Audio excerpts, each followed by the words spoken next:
하나님의 말씀은 고린도전서 7장 32절에서 35절의 말씀입니다. 신약성경 271면입니다. 고린도전서 7장 32절에서 35절의 말씀입니다. 우리 함께 봉독하도록 하겠습니다. 너희가 염려 없기를 원하노라. 장가가지 않은 자는 주의 일을 염려하여 어찌하여 주를 기쁘시게 할까 하되, 장가간 자는 세상 일을 염려하여 어찌하여야 아내를 기쁘게 할까 하여 마음이 갈라지며, 시집가지 않은 자와 처녀는 주의 일을 염려하여 몸과 영을 다 거룩하게 하려 하되, 시집간 자는 세상 일을 염려하여 어찌하여야 남편을 기쁘게 할까 하느니라. 내가 이것을 말함은 너희의 유익을 위함이요 너희에게 올무를 놓으려 함이니니, 오직 너희로 하여금 이치에 합당하게 하여 흐트러짐이 없이 주를 섬기게 하려 함이라. 아멘. 제가 청년들을 만나다 보면 자신이 나이가 많아서 청년부에 계속 있어도 되는지 고민이라는 말을 자주 듣습니다. 보통 그렇게 말하는 청년들은 30대 초중반의 청년들입니다. 그들이 나이가 많은 것처럼 느껴지는 이유 중 하나는 자신이 교사로서 가르쳤던 아이가 청년부로 올라오면서입니다. 선생님으로 불렸는데 갑자기 같은 청년부에서 활동하려고 하니 자신이 나이가 많다고 느껴진 것이죠. 이는 결혼 연령대가 높아진 탓입니다. 이전에는 20대면 결혼을 했습니다. 때문에 이 교사로 섬겼던 아이가 청년부로 올라와 마주한 일이 적었습니다. 그러나 지금은 결혼 연령이 늦어지면서 이것이 당연한 일이 되어버렸습니다. 그렇게 상대적으로 나이가 많음을 느끼고 이 청년부를 떠나는 30대 청년들이 한국 교회에 참 많습니다. 현재 우리 사회는 결혼 연령이 계속해서 늦어지고 있습니다. 그리고 더 나아가 결혼하지 않는 이들도 많아졌습니다. 몇 년 전 한국여성정책연구원에서 20대에서 30대 청년을 대상으로 6,350명에게 설문조사를 했습니다. 여기에 보니까 남성이나 여성 상관없이 응답자 모두가 자신의 일 그리고 개인 생활을 중요하게 생각하기 때문에 결혼을 하지 않겠다고 답했습니다. 결혼을 하고 또 자녀를 낳으면 내 개인 생활이 사라지기 때문에 결혼과 출산을 기피한다는 것입니다. 이러한 현상을 개인적 선택으로 존중할 수도 있겠지만, 우리는 그 비혼을 선택하는 그 밑바닥에 깔린 가치를 생각해 볼 필요가 있습니다. 그들이 비혼을 선택하는 이유는 나 자신입니다. 내 행복, 내 시간, 내 생활을 최우선으로 두는 것입니다. 이것이 우리 사회 전반에 깔려 있는 가치입니다.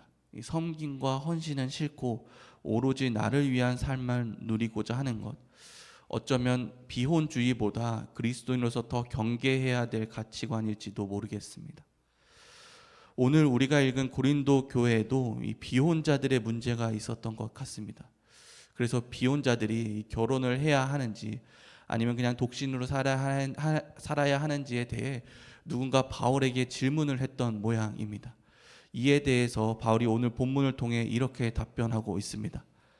장가간 자는 세상 일을 염려하고 어떻게 아내를 기쁘게 할까 하며 마음이 갈라지며, 이는 여성도 마찬가지입니다. 34절에 시집간 자는 세상 일을 염려하여 어찌하여 남편을 기쁘게 할까 하느니라. 이 답변만 보면 바울이 마치 결혼을 부정하고 비혼을 권장하는 듯 보입니다. 읽지는 않았지만 38절에 보면 바울은 결혼하는 자는 잘하는 것이지만 결혼하지 않는 것이 더 잘하는 것이라고까지 말합니다. 그렇다면 왜 바울은 결혼보다 비혼을 권장하고 있을까요? 바울이 그렇게 말한 이유가 있습니다. 왜냐하면 고린도 교회가 당시 큰 환난 가운데 있었기 때문에 그렇습니다. 고린도전서 7장 26절에 이렇게 말합니다. 내 생각에는 이것이 좋으니 곧 임박한 환난으로 말미암아 사람이 그냥 지내는 것이 좋으니라. 그러니까 고린도 교회에 특수한 상황이 있었던 것입니다. 임박한 환난으로 말미암아라고 말합니다. 이 환난을 어떤 사람은 고린도에 임한 재난을 의미하기도 하고, 또 고린도 교회에 가해진 영적인 핍박이라고 말하기도 하고, 혹은 예수님께서 다시 재림하여 오는 마지막 때의 환난을 의미하기도 합니다. 어쨌든 간에 이 환난을 앞둔 자들에게 중요한 우선순위는 결혼이 아니기 때문에 그렇습니다. 바울에게는 결혼을 하느냐 하지 않느냐보다 더 중요한 가치, 더 우리가 붙들어야 할 것을 이 비혼자들에게 권면하고 있는 것입니다. 오늘 본문에서 바울은 비혼자들에게 심사숙고할 것으로 무엇을 권면하고 있습니까? 32절의 말씀입니다. 너희가 염려 없기를 원하노라. 장가가지 않는 자는 주의 일을 염려하여 어찌하여야 주를 기쁘시게 할까 하되, 이 세상 일을 염려하기보다 주의 일을 염려하라고 말합니다. 어떻게 하면 주님을 기쁘게 할 수 있을지 주님의 일에 마음을 쓰라고 권면합니다.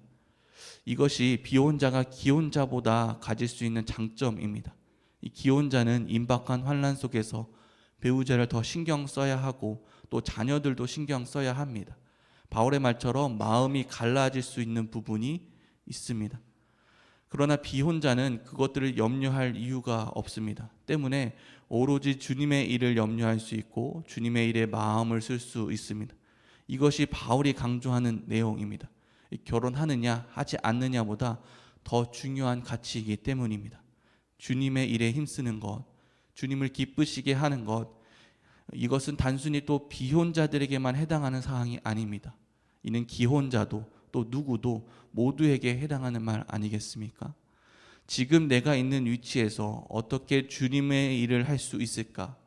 어떻게 주님을 기쁘게 할 수 있을까? 우리는 함께 심사숙고해야 합니다. 이것을 오늘 본문의 앞부분에서 바울도 말하고 있습니다. 고린도전서 7장 17절의 말씀입니다. 오직 주께서 각 사람에게 나누어 주신 대로 하나님이 각 사람을 부르신 그대로 행하라. 결혼한 자는 결혼한 것으로, 비혼자는 결혼하지 않는 것으로 부르신 그대로 행하라는 것입니다.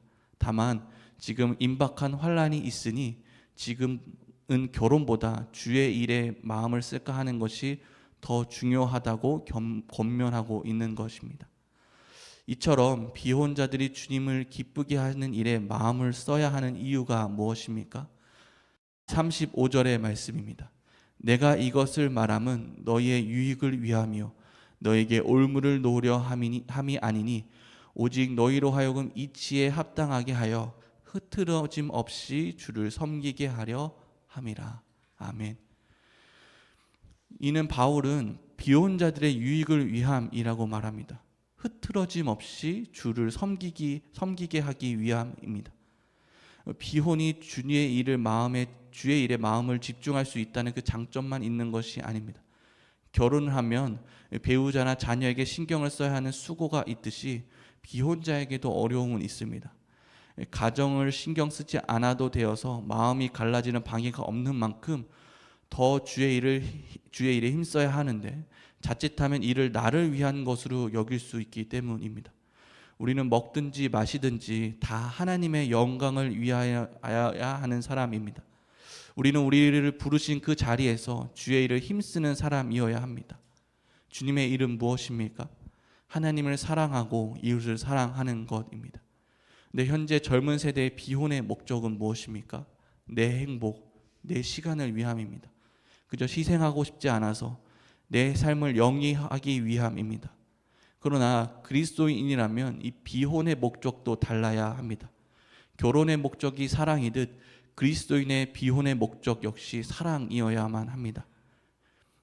기혼자가 가정에 쏟는 수고가 없는 만큼 비혼자는 부르신 그 자리에서 하나님을 사랑하고 이웃을 사랑하는 일에 더 힘쓰기 위함이어야 합니다. 그렇지 않으면 하나님을 섬기는데 비혼을 드리는 것이 아니라 엉뚱한 자유를 위해서 허송세월 보낼 수도 있습니다. 바울도 독신이었고 우리 예수님도 독신이었습니다. 그러나 그 목적은 자기 자신을 위함이 아닙니다. 오로지 주의 일을 위함이었습니다. 이것이 바울이 환난할 때에 비혼을 권면했던 이유입니다. 이 배우자나 자녀의 신경을 쓰지 않아도 되는 대신에 더욱더 주의 일에 더 집중하기 위함입니다. 바울 역시 가정을 돌보지 않아도 되었기에 선교에 더 집중할 수 있었습니다. 이 목적을 잃지 않을 때 비혼으로 흐트러짐 없이 주를 섬길 수 있습니다. 그때 하나님께 영광이 될 수 있습니다. 이는 결혼도 마찬가지여야 합니다. 결혼을 하고 가정을 이루는 것도 서로 사랑하기 위함이어야 하고, 이를 통해 하나님의 아름다운 가정을 이루고 또 하나님께 영광 올려드리기 위함이어야 합니다. 그것이 결혼으로 부르신 이유입니다. 오늘 우리를 부르시는 그 자리, 오늘 내가 사랑하는 그 자리에서 주의 일을 힘써야 합니다. 오늘 말씀을 마음에 새기고 또 우리가 처한 그 부르신 상황 속에서 주님을 섬기기 위해 우리가 실천해야 할 것은 무엇입니까? 사랑하는 성도 여러분, 여러분을 부르신 그 자리에서 주님이 기뻐하시는 일에 힘써 행하시기 바랍니다. 그것이 우리의 삶의 목적이 되어야 합니다. 그것이 우리의 삶의 유익입니다. 결혼해야만 유익인 것도 아니고 비혼이어야만 유익인 것도 아닙니다. 우리 삶의 유익은 우리가 하나님께 속해 있을 때, 그리고 그분 안에서 기뻐하시는 그 일을 감당할 때 우리의 삶의 유익이 되는 것입니다. 앞서 말한 나이가 많아서 청년부에 있어도 될지 고민인 청년에게 저는 항상 권면합니다. 떠나지 말고 부르신 그대로 함께 신앙생활 하자. 이것은 결코 그들에게 올무를 놓으려고 하는 것이 아닙니다. 그들의 본인의 신앙의 유익을 위하여, 또 더 나아가 앞으로 계속 나이를 먹어갈 후배들과 또 공동체를 위해서입니다. 부르신 그 자리에서 우리가 할 수 있는 주의 일을 힘써 보자고 권면합니다. 사랑하는 성도 여러분, 여러분이 계신 자리는 어디입니까? 여러분이 처한 상황은 무엇입니까? 그것이 하나님께서 부르시는 자리입니다. 그곳에서 영적인 유익을 구하시기 바랍니다. 여러분이 계신 그 자리에서 하나님의 뜻을 이루어 가시기 바랍니다. 하나님을 섬기고 또 이웃을, 또 가정을 섬기시기 바랍니다. 이 목적을 붙잡고 나아갈 때에 우리는 흐트러짐 없이 주를 섬길 수 있습니다. 바라기는 오늘 우리를 부르시는 그 자리에서 하나님을 예배하는 우리 모두가 되길 주님의 이름으로 축복합니다. 기도하시겠습니다. 하나님 감사합니다. 오늘도 우리가 서 있는 모든 자리가 주님의 은혜, 한없는 은혜임을 믿습니다. 그 은혜 위에 살아가는 하루 되게 하여 주시옵소서. 그 은혜 위에 서 있는 우리가 나를 위한 삶을 살아가기보다는 주님이 기뻐하시는 일에 힘쓰게 하여 주시옵소서. 우리가 무엇으로 주님을 섬길지 항상 고민케 하여 주시고, 의지를 가지고 흐트러짐 없이 주님과 또 이웃을 섬기게 하여 주시옵소서. 그리하여 하나님이 기뻐하시는 모든 인생들 될 수 있도록 주여 복을 더하여 주시옵소서. 감사드리며 예수님의 이름으로 기도합니다. 우리 개인의 기도 제목입니다. 부르신 그 자리에서 주를 섬기게 하여 주시옵소서. 우리 교회가 지역을 섬기게 하여 주시옵소서. 세상이 개인주의를 넘어서 서로를 바라보게 하여 주시옵소서. 우리 주어진 기도 제목을 가지고 주여 한번 부르짖고 기도하며 나아가겠습니다.